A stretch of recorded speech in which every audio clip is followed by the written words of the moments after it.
khotib sendiri dan kepada jemaah sidang Jumat rahimani wa rahimakumullah, hendaknya kita selalu meningkatkan ketakwaan kita kepada Allah Subhanahu wa taala dengan sebenar-benarnya ketakwaan, yaitu dengan menjalankan semua perintah-perintah Allah dan menjauhi semua bentuk larangan-larangannya. Jemaah sidang Jumat rahimani wa rahimakumullah, saat ini, hari ini kita melihat di Indonesia, di Malaysia, di dunia umumnya kita melihat di mana masjid-masjid kaum muslimin tampak megah. Masjid-masjid kaum muslimin tampak besar dan indah dengan berbagai macam hiasan dan aksesoris yang ada di dalam masjid tersebut. Namun sangat-sangat disayangkan, masjid-masjid tersebut sering kosong dari jemaah. Dan ini sungguh fenomena yang sangat mengherankan. Terkadang kita melihat masjid yang sangat besar, yang sangat mewah, namun hanya diisi dengan satu saf. Terkadang kita melihat masjid yang sangat megah, masjid yang sangat nyaman dengan karpetnya yang empuk, dengan AC-nya yang sejuk, akan tetapi hanya diisi dengan seorang imam dan seorang muazin. Padahal jumlah kaum muslimin di sekitar masjid tersebut amatlah banyak. Bahkan mayoritas penduduknya adalah kaum muslimin. Kemana kaum muslimin? Kemana mereka pergi? Kemana pemuda-pemuda kaum muslimin yang kuat-kuat itu, kemana mereka? Apakah mereka sedang mencari dunia dan dunia sampai mereka melupakan akan haknya terhadap Allah Subhanahu wa taala? Apakah mereka lupa akan kewajibannya terhadap Allah Subhanahu wa taala? Berapa mereka digaji, Pak? Apakah mereka lupa untuk apa mereka diciptakan di dunia ini? Apakah mereka lupa dengan firman Allah Subhanahu wa taala berfirman, "Wa ma khalaqtul jinna wal insa illa liya'budun." Tidaklah aku ciptakan jin dan manusia kecuali hanya untuk beribadah kepadaku. Oleh karena itu sangat penting sekali untuk dijelaskan kepada saudara-saudara kita kaum muslimin yang ada di luar sana maupun yang ada di masjid ini mengenai hukum sholat berjamaah. Diakui bahwa dalam masalah ini terdapat perselisihan di antara pakar ahlu fiqh. Apakah sholat berjamaah itu hukumnya fardu ain, yaitu wajib bagi setiap muslim, ataukah fardu kifayah, yaitu apabila sebagian kaum muslimin telah menegakkannya maka gugur kewajiban yang lainnya, ataukah sunnah muakkadah, yaitu sunnah yang sangat ditekankan. Namun kami tegaskan bahwa di setiap perselisihan agama yang ada hendaknya kita kembali kepada Allah dan Rasulnya, kepada Al-Quran dan Sunnah. Allah Subhanahu wa ta'ala berfirman, "Ya ayyuhalladzina amanu ati'ullaha wa ati'ur rasul wa ulil amri minkum." Wahai orang-orang yang beriman, taatilah Allah, taatilah Rasulmu, taatilah pemimpinmu. Fa in tanaza'tum fi syai' farudduhu ila Allahi war Rasul. Kemudian apabila kamu mendapatkan perselisihan di masalah agama, hendaknya kembalikan kepada Allah dan Rasulnya, kepada Al-Quran dan As-Sunnah. Apabila kita ciri seorang muslim sejati, apabila dia mendapatkan masalah, maka dia kembalikan kepada Allah dan Rasulnya. Bukan asal ikut-ikutan, ikut yang paling banyak, ikut yang paling mudah. Bukan. Kalau kita hanya ikut-ikutan, untuk apa Allah turunkan Al-Quran? Untuk apa Allah utus Nabi Muhammad SAW? Banyak sekali hukum-hukum di Al-Quran. Kenapa kita tidak kembali kepada Al-Quran?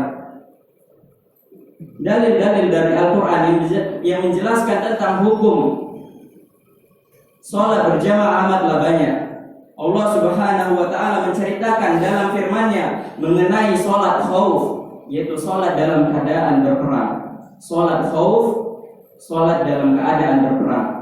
Allah Subhanahu wa ta'ala berfirman, wa idza kunta fihim fa aqamta lahumus shalah faltaqum ta'ifatun minhum ma'ak wal ya'khudhu aslihatahum fa idza sajadu falyakunu min wara'ikum wal ta'ti ta'ifatun ukhra lam yusallu falyusallu ma'ak. Dan apabila kamu berada di tengah-tengah mereka, sahabatmu, lalu kamu hendak mendirikan sholat berjamaah, sholat bersama-sama mereka, maka hendaknya segolongan dari mereka berdiri sholat besertamu dan menyandang senjata. Kemudian apabila mereka yang sholat besertamu sujud telah menyempurnakan 1 rakaat, maka hendaknya mereka pindah ke belakang untuk menghadapi musuh. Dan hendaklah datang golongan yang kedua yang belum sholat, maka sholatlah mereka besertamu. Sholatlah mereka besertamu. Di sini Allah memerintahkan untuk sholat dalam jamaah. Dan kita tahu bahwa di dalam ilmu usul fiqh bahwasanya hukum asal perintah adalah wajib.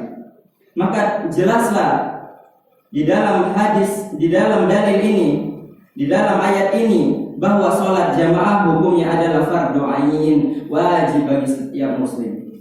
Dan seandainya sholat jamaah itu sunnah, maka tentu telah gugur sholat ini. Kenapa? Karena mereka dalam keadaan takut, dalam keadaan yang mencekam, dalam keadaan berperang. Akan tetapi di sini Allah tetap perintahkan mereka untuk sholat di dalam jamaah. Dan seandainya sholat jamaah itu fardu kifayah, maka cukup dilakukan oleh kelompok yang pertama tadi. Akan tetapi di ayat ini Allah tidak menggugurkan perintahnya pada pasukan yang kedua setelah dilakukan oleh kelompok pertama. Tetap Allah perintahkan kelompok yang kedua sholat berjamaah. Di dalam hadis Nabi Muhammad SAW diriwayatkan dari Abu Hurairah radhiyallahu taala anhu, seorang sahabat Nabi yang buta datang kepada Nabi tercinta dan berkata, "Wahai Nabi, saya buta. Saya tidak memiliki seseorang yang dapat menuntun saya untuk datang ke masjid. Izinkan saya untuk sholat di rumah." Minta izin dulu untuk sholat di rumah. Kalau nggak izin nggak berani, Pak. Apa artinya ini? Kata para ulama, izinnya sahabat ini sudah menunjukkan bahwasanya wajibnya sholat berjamaah. Nabi katakan silahkan, mendapat keringanan karena buta. Namun setelah keluar dari masjid, Nabi panggil lagi. Lalu Nabi bertanya kepada sahabat tersebut, "Atasma'un nida?" Wahai sahabatku yang buta, apakah kamu mendengarkan suara azan berkumandang? Kemudian sahabat tersebut menjawab, "Saya mendengar wahai Rasulullah." Kemudian Rasulullah SAW bersabda, "Fa'ajib," maka jawab panggilan tersebut. Sudah sedemikian rupa penderitaan sahabat ini, Pak. Kalau mendengar azan tetap disuruh datang ke masjid. Buta, Pak. Sedangkan kita tidak ada yang buta.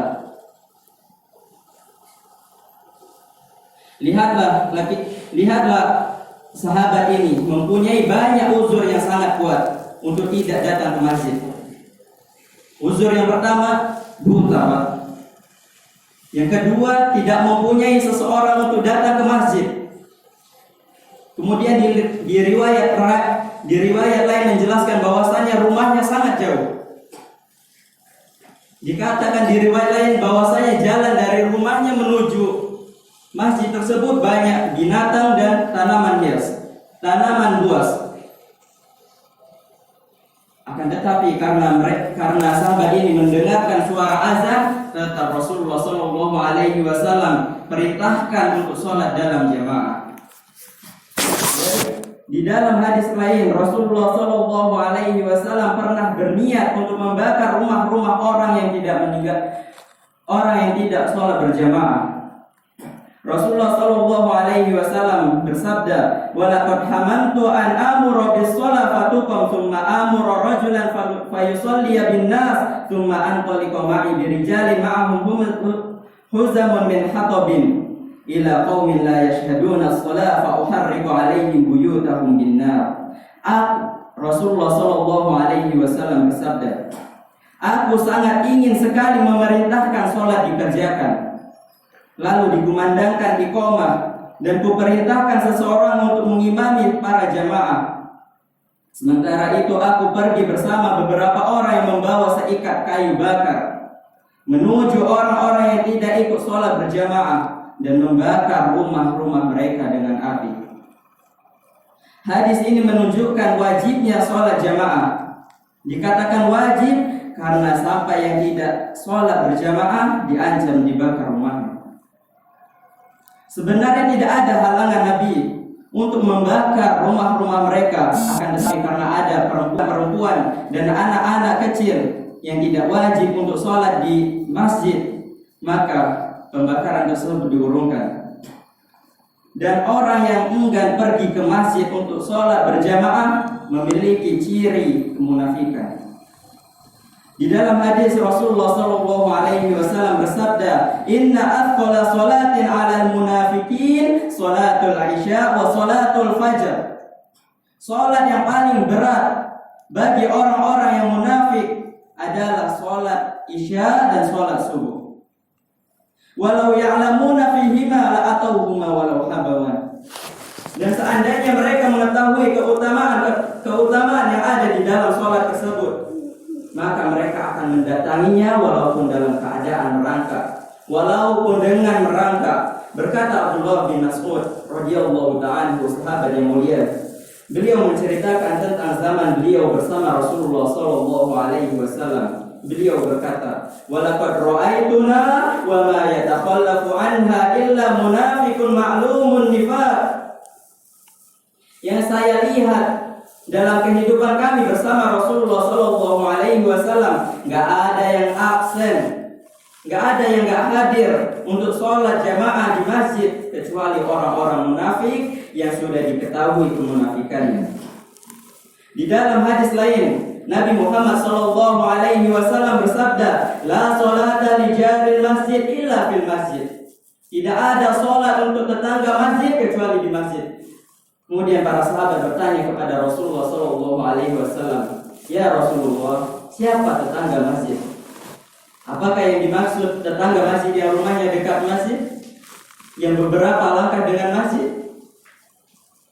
Rasulullah Shallallahu Alaihi Wasallam bersabda, "Man yasma'un nida, tetangga masjid adalah yang mendengarkan suara azan. Maka barang siapa yang mendengarkan suara azan, wajib baginya untuk datang ke masjid, untuk memenuhi panggilan tersebut."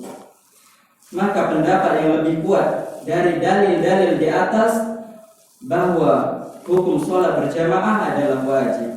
Aku qouli hadza wa astaghfirullah li wa lakum innahu huwal ghafurur rahim.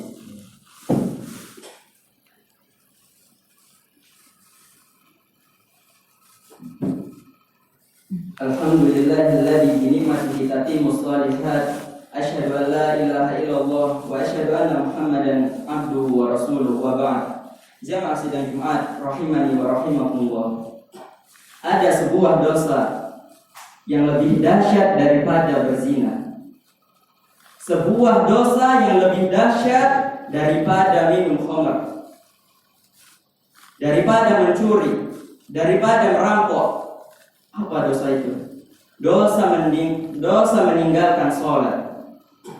Cukup sebagai bukti besarnya dosa orang yang meninggalkan sholat, yaitu keislaman seseorang itu diperselisihkan oleh para ulama. Seorang mencuri, muslim mungkin. Seorang muslim berzina mungkin. Tetapi seorang muslim tidak sholat, diperselisihkan keislamannya oleh para ulama. Rasulullah Shallallahu Alaihi Wasallam bersabda, "Al-ahdul ladzi bainana wa bainahum as-shalah." Yang membedakan antara kita dan orang-orang kafir adalah sholat. Faman tarakaha faqad kafar. Maka barang siapa yang meninggalkan sholat, maka dia telah kafir. Penghuni neraka ketika ditanya, "Ma salakakum fi saqar?" Apa yang menyebabkan kalian berada di neraka Saqar? Apa jawaban mereka? "Lam nakum minal musallin." Kami dulu ketika di dunia bukan termasuk orang-orang yang mendirikan sholat. Maka jamaah sidang Jumat rahimani wa rahimakumullah, salat ini rukun Islam yang kedua, tiangnya agama, dan diwajibkan dengan cara yang sangat spesial. Allah mewajibkan salat kepada kita tidak melalui Jibril, kemudian disampaikan kepada Rasulullah SAW. Tidak. Nabi sendiri berangkat menuju langit yang paling tinggi dan menerima perintah sholat ini. Lalu kita meremehkan perintah ini, merasa sudah menjadi orang yang baik karena tidak berzina, karena tidak minum khamr, karena tidak mencuri, akan tetapi tidak sholat. Istrinya nggak sholat, anaknya nggak sholat, dia biarkan itu semua. Jemaah sidang Jumat rahimani wa rahimakumullah, lihatlah kewajiban sholat ini. Orang dalam kondisi sakit tetap wajib sholat. Bagaimana dia tidak mampu berwudu? Tayamum. Tidak mampu tayamum, ditayamumi. Tidak mampu tegak untuk sholat, duduk. Tidak mampu duduk, berbaring. Maka barang siapa yang masih sering meninggalkan sholat, maka bertaubat kepada Allah Subhanahu wa Ta'ala. Pintu taubat masih terbuka dengan lebar. Sebagian orang, masya Allah, kita lihat sebelum masuk jam kerjanya, dia sudah ada di kantornya. Tiap hari dia lakukan. Berapa mereka digaji? Kenapa ketika Allah Subhanahu wa Ta'ala yang laki-laki dipanggil 5 kali sehari, hayya 'alas shalah, hayya 'alas shalah, tidak peduli untuk datang ke rumah Allah, rumahnya berdampingan dengan masjid. Jumatan telah datang ke rumah Allah sepekan sekali, itu pun malas-malas, nggak enak dengan orang. Jamaah sidang Jumat rahimani wa rahimakumullah, coba kita pikirkan bagaimana kita akan sayang dengan keponakan kita, dengan sepupu kita, dengan teman kita. Dia malas datang ke rumah kita. Datang pun dia ke rumah kita terpaksa. Datang pun dia ke rumah kita main HP aja kerjanya. Nggak mau serius berbicara dengan kita. Begitu juga dengan ini. Bagaimana Allah akan sayang dengan kita, sedangkan kita malas datang ke rumah Allah. Datang pun kita sekali-sekali, malas-malas. Sekali-sekali hari Jumat saja, itu pun tidur. Apa yang kita cari dalam kehidupan ini, jemaah? Yang kita makan jadi kotoran. Yang kalian amalkan, itu yang menjadi amalan kita, yang jadi pahala kita, yang akan dibalas oleh Allah Subhanahu wa Ta'ala di akhirat kelak. Sampai kapan kita akan melakukan kemaksiatan ini? Melihat kemungkaran ini terjadi, Allah membuka pintu taubatnya lebar-lebar. Allah Subhanahu wa Ta'ala mengatakan, "Walaisatit taubatu lilladzina ya'maluna sayyi'at hatta idza hadara ahaduhumul maut qala inni tubtu an." Taubat tidak akan diberikan kepada pelaku-pelaku kemaksiatan yang nunggu datangnya ajal.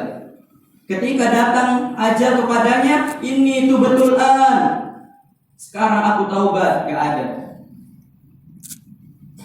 Wallahi jamaah, kita hanya mempunyai kesempatan satu kali dalam kehidupan ini. Ketika ajal tiba, kita hanya bisa menangis, menjerit, menyesal karena mendapatkan siksaan yang sangat pedih dari Allah Subhanahu wa Ta'ala. Sekarang kita mendapatkan ilmu, maka tugas kita sekarang mengamalkan. Ciri seorang muslim apabila dia mendapatkan ilmu, dia pahami kemudian dia amalkan.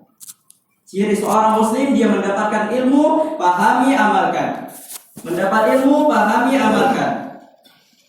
Jangan kita muslim akan tetapi sifatnya seperti sifat Yahudi. Apa sifat Yahudi? Al-Maddu, dimurkai. Kenapa mereka dimurkai? Mempunyai ilmu akan tetapi tidak diamalkan. Dimurkai mereka. Jangan kita muslim tapi sifatnya seperti sifat Nasara. Apa sifat Nasara? Dhalin, sesat. Kenapa mereka sesat? Mengamalkan tanpa ilmu, beramal tanpa ilmu. Maka kita ketika mendengarkan ilmu, maka kita amalkan. Mendengarkan ilmu, pahami, amalkan. Jangan kita mendengarkan ilmu masuk telinga kanan, keluar telinga kiri. Abu Jahal, Pak.